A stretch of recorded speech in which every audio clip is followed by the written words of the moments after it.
I remember thinking back to my parents saying their first house, the rate was like 18%. 18%, yeah. You know? And that's normal. That was normal. And their house was, I think, $37,000. Yeah. Right. Yeah. You know, but that's still a lot of money. Think about that. I mean, they didn't make anything. Yeah. You know? Yeah, I mean, they made nothing. But I mean, that's like a bad car loan now.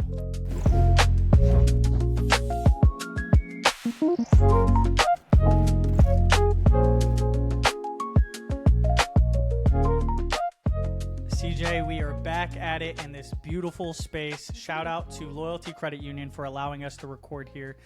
And we have a guest that might be tied to it. I don't know. Thanks, Park, for coming on this episode of the Yapaholics Podcast. It kind of feels like a full circle moment for me. But for those that don't know who you are, tell us who you are and what do you do? Sure. So my name is Park Broome, and I am the president and CEO here at Loyalty Credit Union. So, Lovely. Thanks for coming in. It's good to see you in your old attire. Thanks for the swag. Yes. It's like old times. Yeah, he feels very comfortable in it for sure. Well, listen, it's been a little while since we've been able to crack anything open, but we like to do a pour on this podcast. Okay. And today we've got a pour of Old Fitzgerald. And one sip, everybody knows the rules. We will give it a good little rating after the fact. The smell's strong. Oh, my God, I'll tell you what. We don't typically have ice in them. It's so much better with ice. Ice makes it so much better. It's so much better with ice. Oh, God. That might skew my score a little bit, too. I feel like typically the burn gets to me a little bit without the ice. Yeah, it's got a nice With the little ice, bite. it's still. smooth. Mm-hmm. It's nice.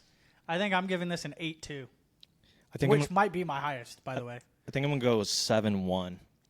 I like it, but it's not my favorite. I'm like an we've 8.7, had. 8.8. Oh, okay. You Yeah. really like Mhm. this one. Yeah. Yeah. I love that because the noises that you've made earlier when first testing it out Yeah. did not make it seem like you liked it. It wasn't cold enough yet. The ice hadn't melted enough in it. So. It's very love smooth, that. though. It's a very smooth one. So. I love that, man. Well, listen, we all know that you're the president CEO, but nobody looks to run a credit union whenever they're young, right? What was the day that made you think that banking could be a long-term career instead of, just a step in the door? So my story is I started actually in high school in a file room in a credit union. At that time, did I think I would ever be the CEO? No. But did I think I want to stay in banking? Yes. I mean, I'm seeing the back end of everything that goes on, and you're talking in the late 90s, right? Okay, so the world of paper. Everything was paper. That sounds terrible. We were using old DOS-based systems with disks, right? What I would say, though, is growing up in the industry, there's a couple things. One is you're helping people. Two, we all love our weekends off, right? Yeah. Yes. And so to be in high school and have a good job, working part-time, and I get every holiday off, every weekend off, that's tough to go to anything else as you get older. In my career, I went to college. The credit union I worked with at that time paid for that. So I got to do night classes while I work during the day for them. So it's always been something I enjoy. I've kind of worked up from the file room to where I am now. So I've done everything in between. The teller line, the support services, the business lending, the consumer lending, mortgages. So there's always a next place to go. So I never really thought I would be. I thought I might have a chance down the road. And at that point, I had to make some changes in who I work for to get that experience. I mean, I spent some time in the banking world learning a whole different arm of it. But it's been great. I mean, we're almost 30 years in now in the industry, which is crazy. Well, follow up to that is what was it that you were thinking about doing or maybe dreaming of doing as a career field? As the kid growing up, what were your, Yeah. Everybody wants to be the baseball player, but, whenever you first become an adult, you're like, man, I kind of want to do this. Yeah, and so I would say on my side, my parents always owned businesses. And they had, at one point they had a boat dealership. At one point we owned a trampoline company. My grandparents and father owned a hardware mill supply company that was around almost 50 years. So I always knew I wanted to work in a family business. As I got older, though, I liked what I was doing. I realized that, maybe I don't want to work in the family side. Over time, they sold all those businesses. And so even now, my sister runs a company that my dad had that, she manages most of it. I help her out when needed on the paperwork side. But but I like what I do. I mean, I like interacting with people every day. I mean, in the credit union world and in banking, you see people when they love to talk and when they hate to talk. I mean, you look at like commercial lending, right? And so you had a guy from Centennial, which I worked at Centennial. Right. So he wasn't there when I was there, but I know all the people he works with here. And there's nothing like going in and talking to a business owner and say, tell me about your business. Because they're going to talk all day if you let them. All day. And that's great because you want to understand. That's how you get that relationship. You Yeah. want to hear everything that's not just business related. It's not related to the balance sheet, right? I want to know how you got into it, kind of like what y'all are asking me now. And then on the consumer side, credit unions, typically we serve more of the underserved population. That's kind of what our mantra is. Now, we have members of all walks of life. Of course. And so a lot of it is how do we meet them where they need us? Not everybody needs to do a budget, right? Right. They might do that on their own. So where do you need us to help? So Yeah. And you meet them where they are. you meet them where they are. Yeah. So You took over, you've done many jobs at the credit union. You took over as CEO right after a large merger. What part of stitching the two institutions together that nobody warned you about? You got in day one, obviously, you were in the thick of it, but as CEO, what was a nice big surprise that you didn't expect? I think the biggest thing in that mindset is you've got two different worlds coming together, right? And how do there's a lot of similarities, but no one's willing to see those necessarily or talk about them. They might call it something different. They might have a different step in the process, but we're all trying to get to the end result. I think what we've done here with the help of my team is really get people to realize we're open to talk about anything and everything. Don't shy away from it. We might not be able to implement it. We might not be able to do it tomorrow, or we might be able to. But if you guys can't come together and help us get there, then we can't help you, if that makes sense. Yeah. So Yeah, that's good. You had mentioned with the credit union world serving all walks of life. Let's say you're a young family, you see all different kind of accounts. What do you see or hear about that you think young families may be making financial mistakes?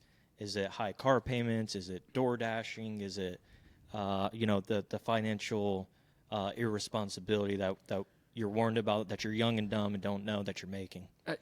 I think the biggest thing that I would recommend is start early, right? Start in college. Yeah. There are those of us that probably started in high school, right? Mm-hmm. Start that as early as you can, even if it's a little bit. A little bit goes a long way over time with compounding. Yeah, the compounding interest And things like that. You talk a lot about, and we talk with our teams about 401ks and retirement plans.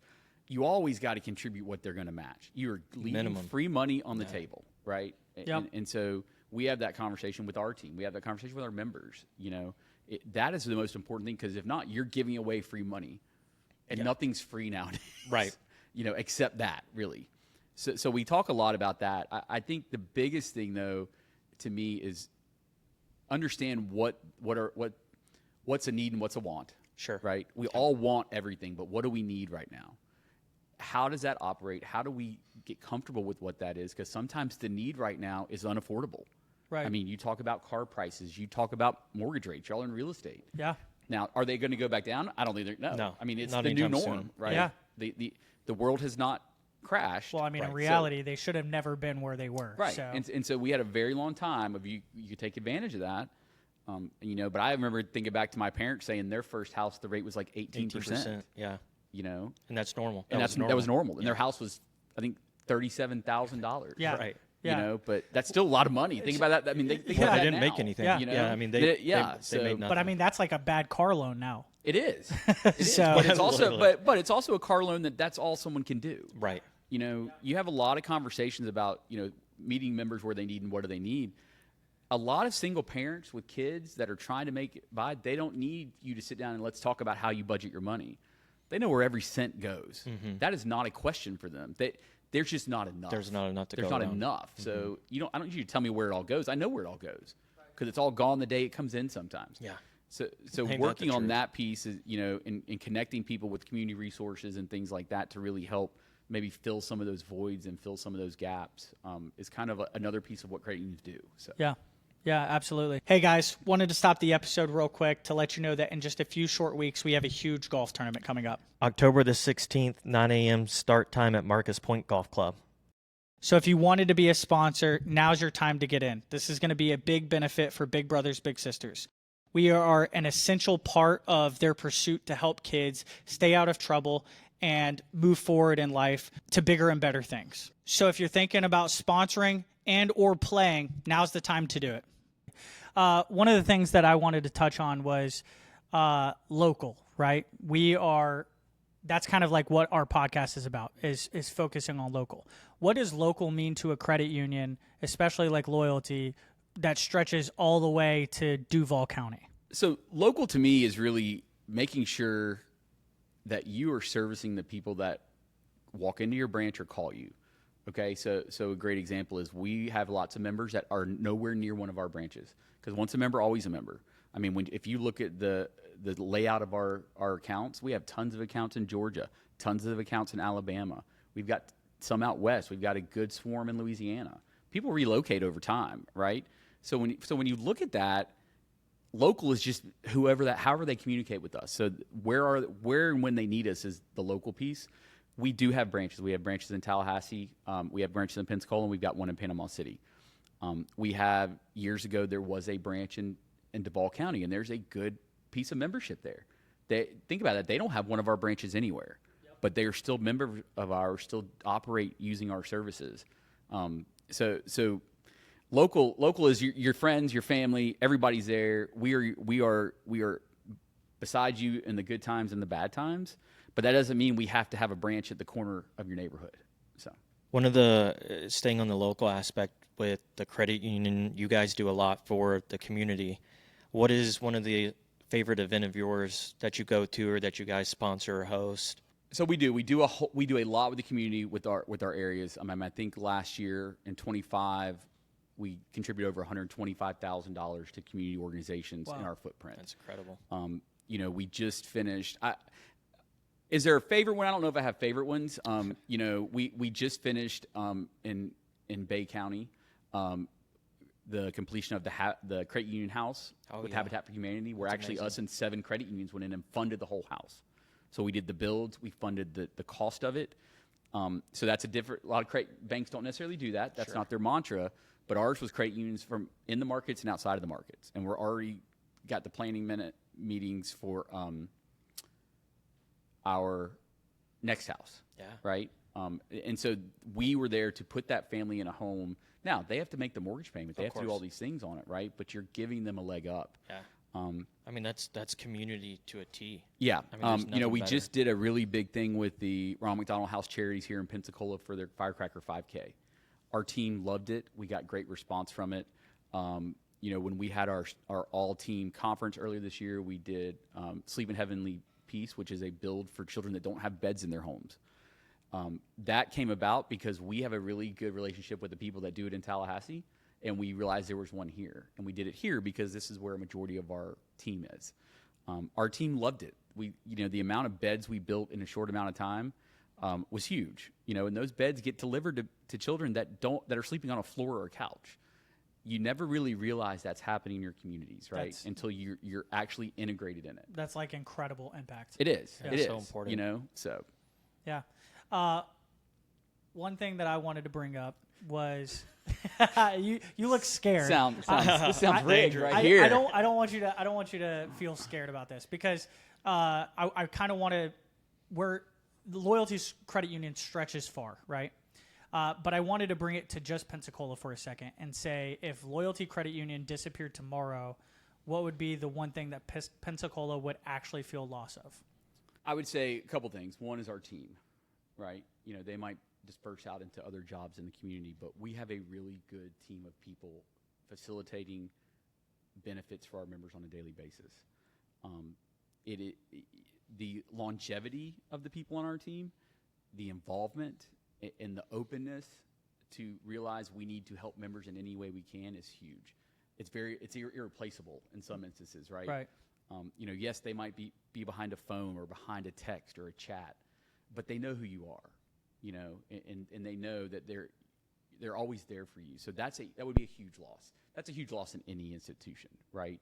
The days of, I'll tell you, of having a teller that was at the teller line for 40 years are gone. I mean, I think back to growing up. I remember the branch manager and the head teller at the Capital City Bank that my grandparents banked at growing up. Right. I can name them. Yeah. I still know what they're doing now in retirement because they were always there. They were always there. Yep. They knew who we were, whether we were in an office or not. They knew our families. They knew everything about us. So that would be a huge loss. I think it's as big a huge loss for our team. Where are our members? Yeah. What's going on in their life right now? Where are they struggling that now I can't help them potentially? So. Right. And I think it's something that goes probably unnoticed to the public, but I know you guys take highly of it, is the longevity of employees that loyalty has. Yeah. I mean, obviously, some lower positions are kind of higher turnover, but you have employees that have been around 25, some are probably over 30 years at this point. We got a couple over 45. Some pushing 50 years, Right. Yeah. So it's all they know. So, I mean, I think that's a testament to the community. If they didn't agree and believe in everything that the credit union is doing, they wouldn't spend their life serving others. So it makes it everything you're doing that you just talked about with the building of the beds and at the 5K things that people agree with. So it's a lot that when they call in, they know they're going to get the specific person or ask to talk to them, and they know their dog's name. Right. They know what's going on or where they're headed this weekend, or I think that's super. In this day and age, we're not really in a tight-knit relationship world, and keeping that as local as it can be is, I think, so important. Yeah. Well, and I'd say, remember, credit unions were started as select employee groups, so they were started for a purpose, right? A lot of that, as you went to community-based charters in the 80s and 90s, changed. Anybody can join, live, work, join. It used to be, again, you had to work for someone to be a member, so it was even closer back then. So really surviving those changes are tough for all institutions. They just are, right? You've got some larger ones that are still closed membership, and they do great.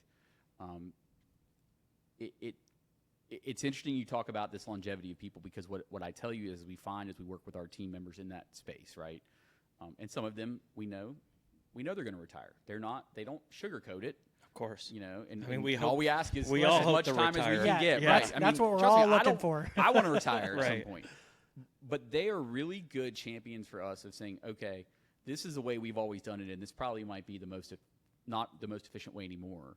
Let's go help you figure out what is, and let's find the people that you can run that can run that for you, right? And that's the biggest ask I have of them is why everything was done the way it was. And it might have just been done because it was the easiest. That's how it was. The quickest. Something event occurred that had to do that. But they're not closed-minded to say, well, it can only be done this way and no other way. Or Right. I don't really care how it's done after I left. I mean, our people that are at that stage in their employment with us are great about, we did it this way and here's why we did it. But other people are doing it this way now, or there's these other tools or products out there, and we're all about that. Because as you get a younger generation in, your mindset on what you want to utilize to complete your job is different. Yeah. It's not just the job itself. Right. So, and I think that goes back to at the top with you, right? Being so open-minded to open feedback, to changes, to keeping up with modern times and technology. And you had mentioned it earlier, you may not be able to implement it tomorrow, but if it's a good idea or needs change, that it takes miracles for things to happen, but at least you'll consider it. So it's great for those employees to realize that some things may need to change for the new generation to take over, because people my age don't do things that people have been around for 50 years. So it's amazing that the feedback from the employees that are going out are open to the new people that are coming in. very few of us do anything the exact way our parents did. Yeah, that's Think true. about that, right? Yeah. That's so true. Typically, you're finding people that are trying to do The opposite. the opposite. The yeah. opposite, yeah. Right. The exact opposite. Now, that doesn't mean you can't have some old school stuff in there. I mean, Of I'm an course. old school person on some things, and every once in a while I do still write a paper check. Right. Sometimes crazy. I write it just so I can see the experience of doing it. Matt right? doesn't even know how to write a check. Right. Correct, I don't. But I mean, remember, everything lives in our technology now. Right. So the idea is, it's very few and far between that we have people coming and need us to help balance the checkbook for them. Right. Right. Yeah.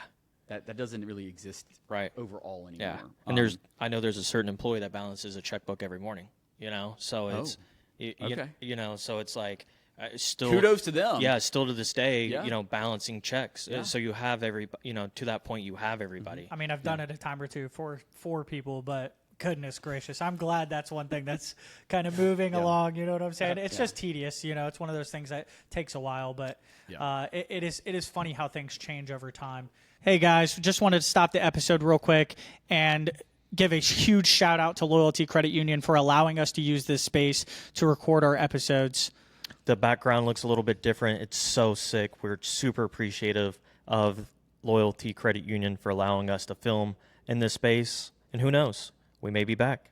You spend a lot of time in Tallahassee. I know you come over to Pensacola quite a bit, but you spend a lot of time in Tallahassee. If you can, give us something that you really love about Tallahassee, and then we can jump into maybe something that you love about Pensacola as well.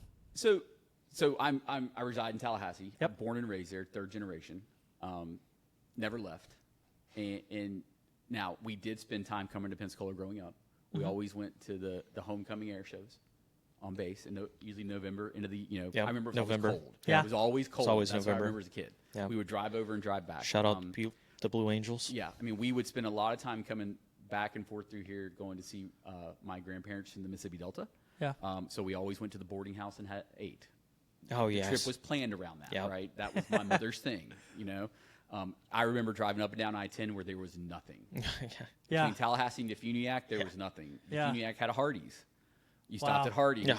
And Right. then there was nothing That till you was got to your pit Pensacola, stop. right? That was it. Yeah. Right. That was your halfway point.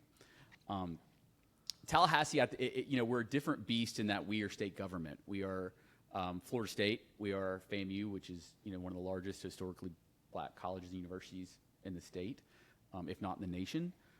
Also home of the Marching 100, which is the best band in the world. Let's be clear. So we've got those things. So we see a lot of difference in the population. Think about that. State government's out in the summer. Colleges, most of the people go home in the summer. Yeah. Not as much nowadays, but they used to. Right. Between FAMU and Florida State, you're talking 50,000 students. That's Yeah. huge. So even if half of them leave for the summer, you see a population reduction of 25,000. It's so we laugh about things in our town over there that you go to the college side of town when they're not there. Yeah. Right. That's the best time to visit. Best time to visit, Yeah. right? And so we are a lot like Pensacola. I think y'all have more of a tourist in that. We are not on the beach. We're 40 minutes from the coast with traffic, and that's Ugh. really marshy coast for the most part. Yeah. Not the crystal blue water here. But you guys got a great restaurant scene. I mean, I'm over here often, very often. Sometimes, Yeah. You're I am. But I'll barking tell you, up like, CJ's I tree love right your now. restaurant scene. We have got great restaurants in Tallahassee. There's Yeah. no doubt about Yeah, it. you do. You have a really great downtown. Our downtown is state government. Right. I mean, most of the buildings downtown are state buildings, and they're open 8 to 5. Right. Everybody goes home. Yeah. So you don't have a lot. Also you've got the university that abuts downtown. So yeah, totally different parameters. In that instance, to me, they're both great. Again, I love to walk down Palafox. I will tell you, I shout out to y'all. I'm amazed at how that project took 5 months to complete. Yeah. And y'all have had some conversations about long times on roundabouts, and we deal with that in Tallahassee. Yeah. We deal with it just like y'all on it. It takes months and months to do projects. Yeah. That sometimes you say, should we have even done it if it was going to take that long? Right. So yeah. So does that answer your question on that one? Yeah. Yeah, it does. That makes sense. Okay. Yeah. I heard that you love Pensacola's food scene. That's all I got do. out of it. No, hey, I'll tell you one of my one of my favorite things is to sit up at the like the chef's table bar at Restaurant Iron Yeah. Oh, love. and just watch them cook. Yeah. Yeah. It's so relaxing. It's so cool to- Everybody knows their exact spot. They know where they are in that process. Yeah. And nobody questions each other. And on it's a true line. It's a true. Yeah. It's a true It's just assembly line. relaxing. I think And it's you- so cool to watch people cook. Yeah, that was one of the first restaurants when I started coming over here with the merger that I went to. Good choice. Yeah, and I'd heard about it. I'd never been. Yeah. Do you remember what you got the first time? I was filet. I think I got the filet. Solid. The broccolini. Oh yes. Their old fashions are killer too.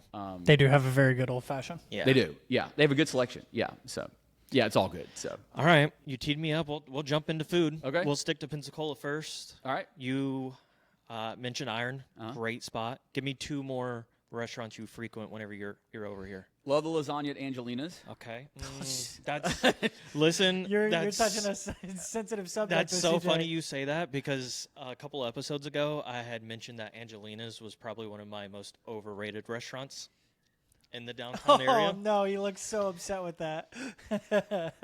No, Everyone has their choices in life. think- I guess. I don't know what else you want me to say. no, I think the food is good, but I think Bonelli's is a superior. I haven't had that. Yeah, Okay. see, it's See, a now little underrated. he's putting you on to something. Yeah. It's something you got to try. But the food at Angelina's is good. I just Yeah. think because it's downtown, the area, is. it gets a little too much attention. One of my other best ones is the Murder Point oysters over at Pearl and Horn. Yeah. Oh, okay. Yep. Now I'm you're an talking oyster my guy. language. But not- Apalachicola is about an hour and a half from Tallahassee. And Now you're speaking my language. Yeah. You put me on to the oysters yeah. at Pearl and Horn. Incredible. I could just sit there and eat them by the dozen. And I wasn't that's even. The meal. I'm not even really an That's the oyster meal. guy. Those are no. phenomenal. They're perfect. I think they're- Pearl and Horn is incredible restaurant in general. Oh, Oysters, top tier. the Yeah. food, Yeah. the drinks, the And atmosphere. George is just. I like George just as good. Okay. Yeah. Yeah, You of know? course. Yeah. I mean, and they're connected. 1A, 1B. Yeah. Yep. Yeah, Yep. Pearl and Horn is my go-to restaurant. When people have never had any food here, I either take them to George's or Pearl and Horn, and you can't go wrong. Yeah. Right. You can't. You're So let's do the same for Tallahassee. What's that look like in Tallahassee for you? right. So the Huntsman is one, and we've had dinner there before. was incredible, by the way. Huntsman is a true wild game restaurant, which they Yep. just opened one or are opening one on 30A. Oh, okay. That's right down the street. It is. It is. Great food. The menu's always changing. The other one over there I would say is Illuso, which is an Italian / steakhouse downtown. Homemade pasta. They own another restaurant in town called Sage. That sounds has a great amazing. brunch. We've got some, ours is a little different because you have so much empty space when legislators are out of town. Oh, sure. You think about years ago when I was growing up and they put the gift ban in place, where people couldn't have rolling tabs at restaurants. Right. Right. You could have rolling tabs at restaurants back then, and if you knew who had the tab open, you just said, "I'm eating on so and so." That's what I would do. I mean, really, It's that's free the way eats it for worked. me. Yeah. That's That- insane, by the way. So That is probably better probably it went for the away. better. Let's be very clear. I'm not saying it shouldn't have gone yeah, away. yeah. But yeah, so those would be my Illuso, the Huntsman. We're really close to Thomasville, Georgia, about 30 minutes, and they've got some amazing restaurants too. Jonah's Fish and Grits. Shrimp and grits. I'm sorry, Jonah. Sign me up for that. got That some sounds great. Yeah, that sounds incredible. Breweries up there, dairies up there, things like that. So, but yeah. I mean, y'all got great restaurants, and typically I'm driving over, I'm working all day. I'm going to go try to have a steak somewhere or Right. seafood, then call it a night. So, Yeah. And it's easy here in Pensacola to go downtown, and there's so many different options. Could you say that again? Yeah. It's Yes. so it's They're so, I'll just it's tell you. so easy. We talk a lot about You- traffic. And y'all 15, talk traffic. 20 minutes away. Oh, we love talking traffic. Yeah. Yeah. So your traffic is not like our traffic. No, not Tell at us all. more. Not at all. Yeah. I Not mean, at all. Tell our us more. traffic sometimes from my office to home can take 45 minutes, and it's going about 2 miles. That's miserable. Yeah. Yeah. That's insane. You said 2 miles, 45 minutes? Yeah. That's No. insane. yeah. I'd walk. I was. We- I'm I'd not cry. even kidding. I Can was I just fly? complaining about it taking me 45 minutes to get over into Pace. I know. But that's a lot farther than just 2 miles. Yeah, I know. I mean, That's it's crazy. we don't have a interstate system that goes through town. Right. Yeah. I mean, we've got Yeah, like so the it's I-10 just- piece, right? We right. don't have a 110 piece. Right. Right. So it's just the inner Years the inner city. ago, the locals didn't want that because they were worried it would cut the town in half. And all Oh, this type of sure. stuff. Now they regret it. Well, and so I mean, but that means it in the town is not on the interstate. Right. I mean, downtown is a 15-minute drive from the interstate. Yeah. And a lot longer in traffic. So yeah. Yeah, So- see, you can get off work and then be downtown and Oh, I know. and I- at the fully table. aware. Yeah. Fully aware. It's Yeah, perfect. Yeah, Trust at the me. table and within Yeah. 20, 25 minutes, You- like having drinks in front of you. You are leaning into exactly what we talk about all the time, where we complain about the traffic here, but we really have no reason to complain about the traffic here. Right. It's just because we get frustrated pretty Yeah. easy. And I'll tell you, ours is not like South Florida or anything like that. Sure, But right? Yeah, you can hit those moments, where it takes you forever to go anywhere, and you're just like pulling your hair out. And I've pulled a lot out, as you can tell. So yeah, that y'all got good traffic. Yeah. I like your traffic. Okay. Well, it's good to know. That just means stop complaining about it, people. Yeah. I will never. Yeah. Well, It's listen, miserable. Park, it's been an absolute pleasure talking to you, man. guys Time too. flies whenever you're having a good conversation. And a good drink. Yeah, and a good drink. Yes. One thing that I wanted to ask you right before you left here, though, is if people are trying to get membership, how can they do that? Go to our website, loyaltycu.org. Everything you need to know is on there. You can text and chat with us from there with our team. Come by any one of our offices. We've got 2 in the Tallahassee market, one just south of Tallahassee in Crawfordville, Florida.